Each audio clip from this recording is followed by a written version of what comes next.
So hello guys, magandang araw sa ating lahat. Sa mga bago dyan na mga ka-stud, please subscribe and then paki-click na rin yung notification bell para ma-update kayo sa mga next video tutorial ko sa mathematics.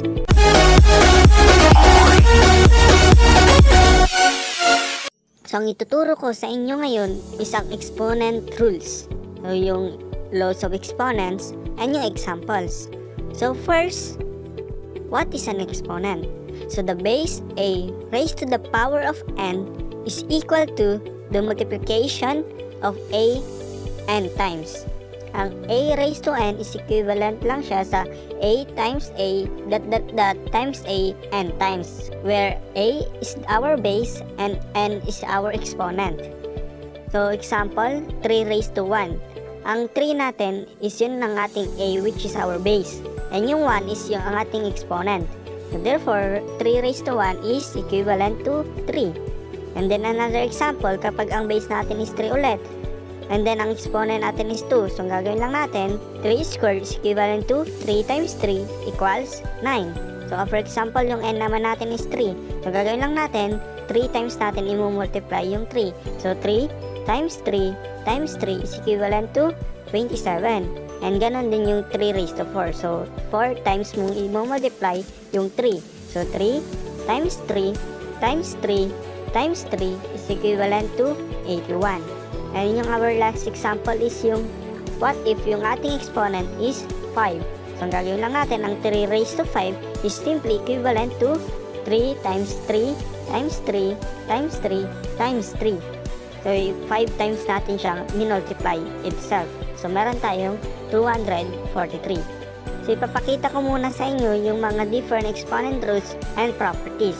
So andyan yung product rules, yung quotient rules, power rules, negative exponents, zero rules, 1 rules, and minus 1 rule. So ituturo ko sa inyo sa part na to is yung product rules and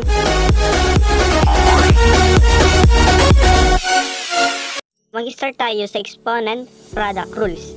Una, yung product rule with same base.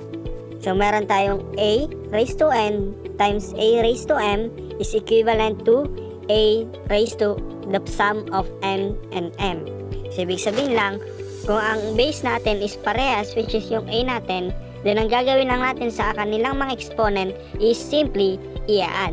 So for example, meron tayong 2 raised to 3 times 2 raised to 5.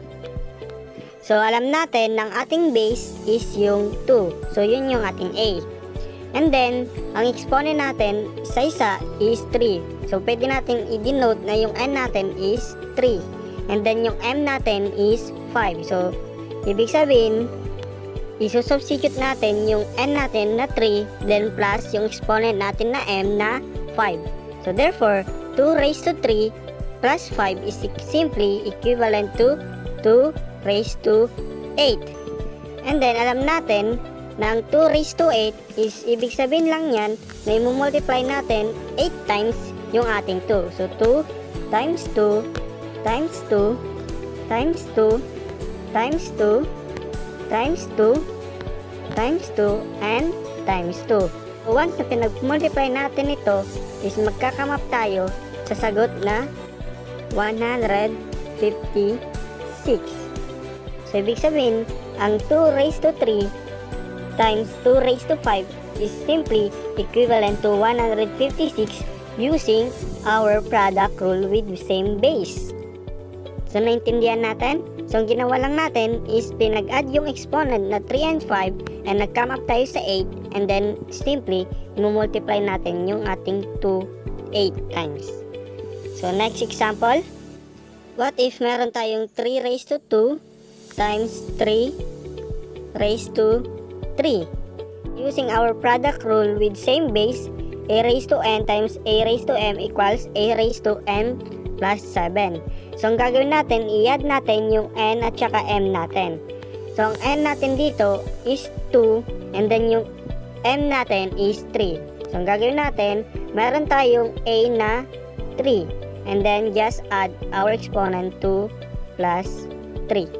So equals 3 raised to 2 plus 3 is equivalent to 5. So, ibig sabihin, i-multiply natin yung ating 3 ng 5 times. So, ibig sabihin, 3 times 3 times 3 times 3 and times 3. So, once na pinag-multiply natin ito 5 times, magkakamap tayo sa 243. So, ibig sabihin, 3 times 3 is equivalent to 9, times 3 is equivalent to 27, times 3 is equivalent to 81, and times 3 is equivalent to 243. So, ibig sabihin, ang 3 raised to 2 or 3 squared times 3 cubed is simply equivalent to 243 using our product rules. So, simply, ang n natin is 2 and ang m natin is 3. And our base is 3. So, 2 plus 3 is 5 and then 3 raised to 5 is simply 243. So, ganito po nag-work yung ating product rule with same base. Our next is product rule with same exponent. Gagawin natin dito is what if yung exponent naman yung parehas at yung base natin is magkaiba. So, for example, 3 squared times 4 squared. Na yung ating 3 is yun yung A at ang ating B is yung 4. And then, ang exponent natin is yun yung 2. So, ang gagawin natin is simply, we are going to multiply 3 and 4 and then i-square natin siya. So, 3 times 4 raised to our exponent is 2. So, using our product rule with same exponent, ang gagawin lang natin is pwede natin i-multiply muna yung 3 times 4 and then i-square natin. So, equals 3 times 4 is equivalent to 12. And then we are going to square. 12 squared is simply equivalent to 144. So, ibig sabihin, ang 3 squared times 4 squared, using our product rule with same exponent, magkakamap tayo sa 144 na sagot. Ginawa natin is pinag-multiply natin yung ating 3 and 4 and then in-square natin. So, another example, para mas maintindihan pa natin, what if 2 raised to 3 times 3 raised to 3? Using our formula, so ang ating exponent is 3 and yung base natin is magkaiba. So, ang gagawin natin, since ang ating exponent is magkaparehas, multiply natin yung 2 times 3 and then ikakopy natin yung exponent na 3.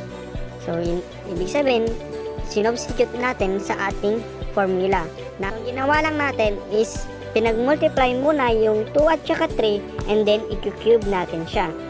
So, ang gagawin natin is 2 times 3 is equivalent to 6 and then raised to 3. And then, ang gagawin natin is i-multiply natin yung ating 6 3 times. So, 6 times 6 times 6, so equivalent to 216. Since 6 times 6 is equivalent to 36 times 6 and it's equivalent ito sa 216. So, ibig sabihin, ang 2 cube times 3 cube using our product rule is equivalent to 216. So, yan po yung ating product rule with same exponent.